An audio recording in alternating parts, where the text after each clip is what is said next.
The crystal chandelier sparkled overhead as I adjusted my simple black dress, a deliberate choice for my father's lavish 60th birthday celebration.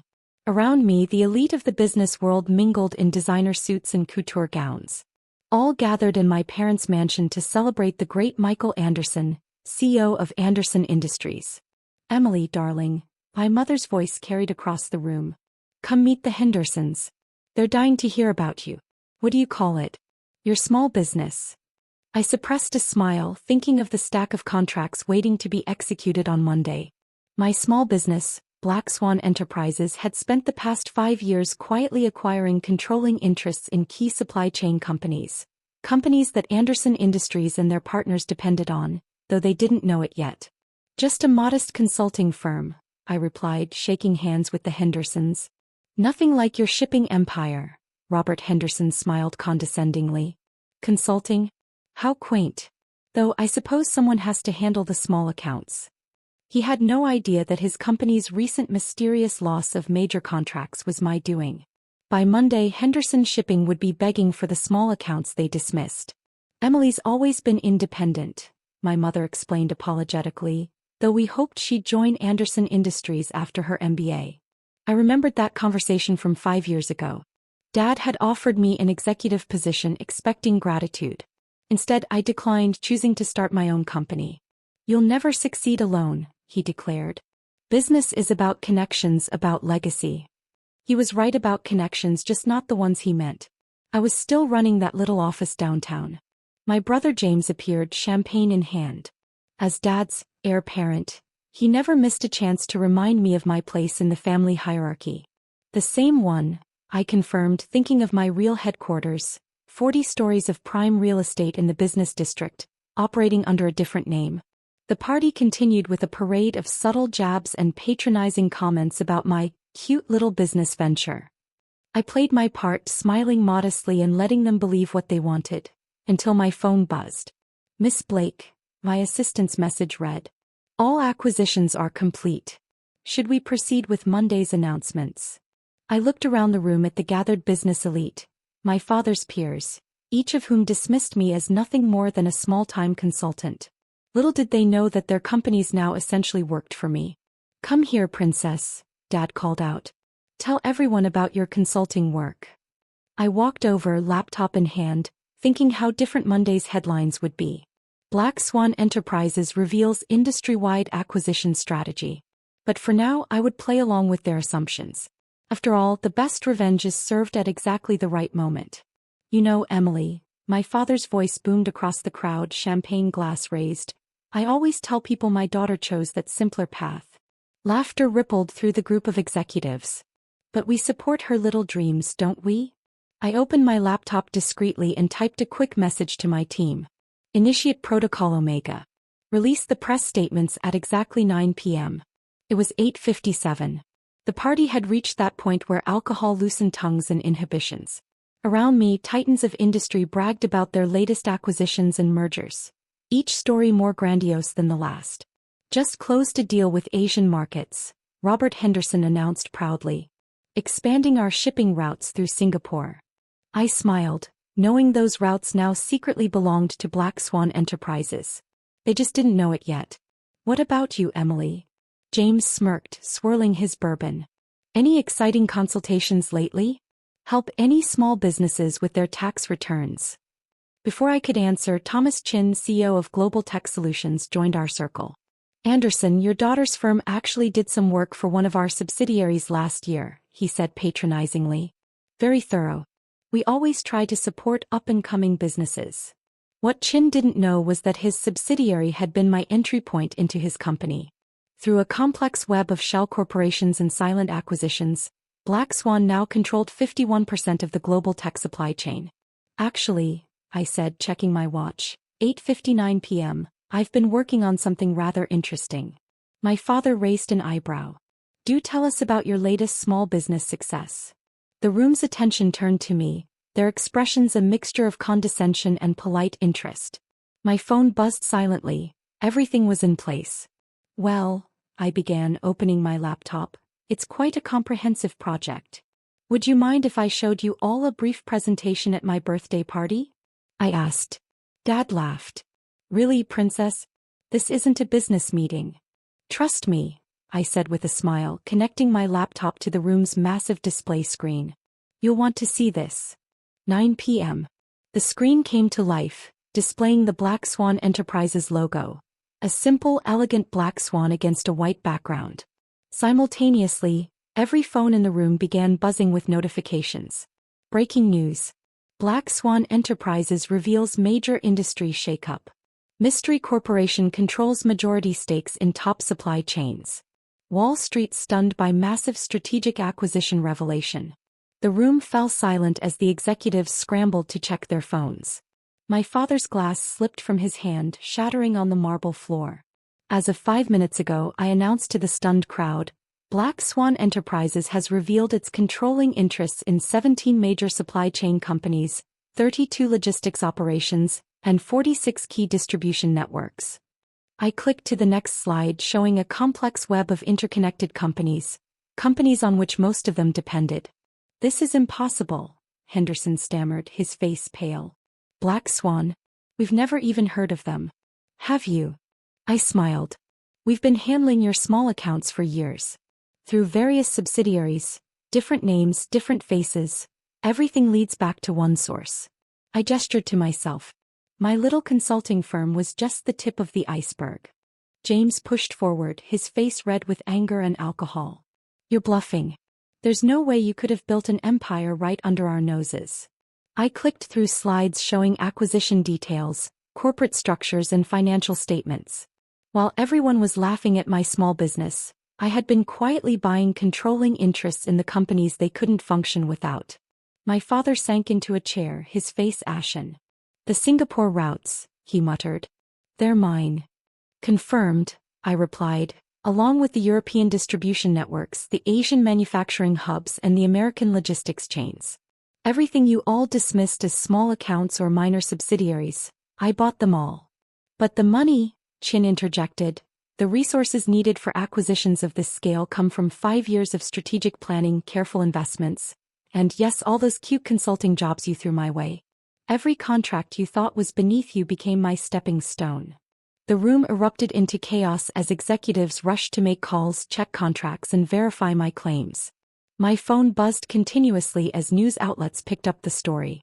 Starting Monday, I continued over the commotion, all your companies will need to renegotiate their supply chain contracts with me. I closed my laptop. Happy birthday, Dad. Sorry about upstaging your party. My mother pressed herself against the wall, one hand over her mouth. James frantically called his lawyers. And my father just stared at me as if seeing me for the first time. You planned this, he whispered. All of it, the timing, the party. Yes, I replied. You taught me well. Business is about connections and legacy, remember? I just created my own. The aftermath of my announcement transformed my father's birthday party into an impromptu emergency board meeting. Executives huddled in corners, frantically calling their offices on a Saturday night. The festive atmosphere had evaporated, replaced by sharp tension and vulnerability. This is corporate terrorism, Henderson shouted, his face purple with rage. You can't just come in and... Actually, I can, I interrupted, pulling up another slide. Everything was done legally through public markets and willing sellers. Your own boards approved these sales, gentlemen. You just never bothered to look past the shell companies to see who was really buying. My phone rang. Marcus Jang, my chief operating officer. Emily, CNBC wants an exclusive. Bloomberg, too.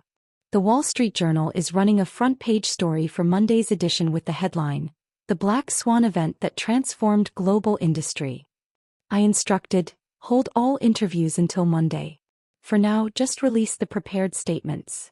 James stormed over, waving his phone. Our lawyers will fight this. Fight what, exactly? I asked, pulling up his company's acquisition documents. Legally purchasing shares, investing in undervalued assets, building a business empire, while they'd been too busy mocking my small business to notice. The screen displayed a complex web of transactions, each meticulously documented and entirely legal. 5 years of careful planning executed flawlessly. Mr. Anderson, my assistant's voice came through the speaker system, the Asian markets are opening. They're requesting an immediate statement regarding the Black Swan announcements. My father, still sitting shell-shocked in his chair, finally spoke. How much do you control? I clicked through to the financial summary. Black Swan Enterprises now holds controlling interests in companies with a combined market cap of $147 billion. But more importantly, we control the supply chains your companies depend on. The room fell silent as the number flashed on the screen. By Monday morning, I continued, your stock prices will reflect this new reality. Shareholders will demand explanations, and your boards will want to know how you missed this massive strategic reorganization happening right under your noses. What do you want? Chin asked quietly. One board seat. I laughed. I already have both. What I want, I said, is recognition, respect. For all of you to acknowledge that while you were laughing at my little consulting firm, I was building something bigger than any of your individual companies. My mother approached cautiously. Emily, honey, surely we can work something out. Family. I interrupted. Was it family when you apologized to everyone for my modest career choices? When Dad here insisted I'd never succeed without his help? When James made sure everyone knew I was just playing at business? I clicked to the next slide, showing Black Swan's organizational structure. This is my family now. A global network of companies, executives, and innovations I built without your names, your connections, or your approval. The room's attention was drawn to breaking news alerts on the giant screen. Black Swan Enterprises reveals global supply chain dominance. Mystery CEO Alexandra Emily Anderson controls industry's hidden infrastructure. Wall Street braces for Monday as Black Swan event reshapes corporate landscape. Starting Monday, I announced to the stunned room, every company here will need to renegotiate their supply chain contracts. Your costs will increase, your terms will change, and you will do business my way. Efficiently, innovatively, free from the old boys club mentality that's held this industry back. My father slowly stood, his birthday celebration forgotten. You could destroy us, he said. I could, I agreed. But unlike you, Dad, I believe in building things up, not tearing them down. Black Swan isn't about destruction. It's about transformation. Your companies will adapt, evolve, or, yes, possibly fail. That's business, isn't it? Just then the doors opened and a team of Black Swan executives entered, led by Marcus Shong. Ms. Anderson, he said, the preliminary market reactions are coming in from Asia. They're calling it the most brilliant strategic acquisition plan in modern business history. The room watched as my real team, diverse, young, innovative, took their places around me. No old boys club, no legacy hires, just pure talent and determination. Ladies and gentlemen, I addressed the shell-shocked party guests. I suggest you all head back to your offices. You have a lot of work to do before markets open on Monday. I turned to my father. Happy birthday. Sorry about the party, but I thought it was time for your gift. A lesson in modern business. As the executives rushed out, already barking orders into their phones, my mother caught my arm. Emily, what happens now? I looked around the emptying room, at the abandoned champagne glasses and scattered business cards. Now, I replied, we build something better. Something bigger than family names and old connections. Something that might actually change the world. My phone buzzed with another message. The Asian markets had started responding to the news. Black Swan's revealed holdings were already affecting global stock futures. Ms. Anderson, Marcus called. The contracts are ready for Monday. I nodded, then turned back to my parents and James. I'll see you all in the boardroom on Monday. 9 a.m. sharp. Don't be late. I run my meetings on time. As I walked out with my team, I heard my father whisper to my mother. Our daughter owns us all. And for the first time in 5 years, I allowed myself to truly smile. The small business owner had just become the biggest player in the game. Sometimes the best revenge isn't just success. It's rewriting the rules of success itself. The Black Swan had taken flight, and nothing in the business world would ever be the same. The following weeks transformed the landscape. My father's 60th birthday party became legendary in corporate circles. The night when the old guard realized they'd been outmaneuvered by the very person they'd underestimated. Black Swan Enterprises headquarters buzzed with activity as we implemented our long-planned restructuring. Companies that had once dismissed us now waited anxiously in our reception area, hoping to secure favorable terms in the new order. 1 month after the announcement, I sat in my office reviewing the results. Our efficiency measures had increased productivity by 30% across the entire supply chain network. Stock prices had stabilized, with Black Swan emerging as a major market force. A knock at my door interrupted my thoughts. "Who's my father?" I asked, not looking up from my reports.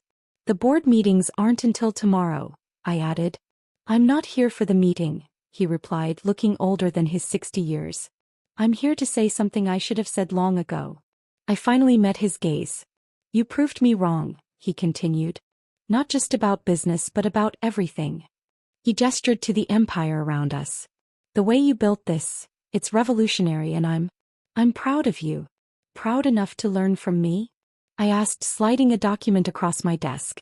"Because I'm looking for a senior advisor who understands old-school business but is willing to embrace new methods." He picked up the contract, eyes widening at the terms. "You trust me with that?" "Trust is earned," I replied, "just like respect. Are you ready to earn both?" The sun set over the city skyline, casting long shadows across my office. The corporate world had changed, and perhaps so could the relationships that had driven me to create this revolution in the first place.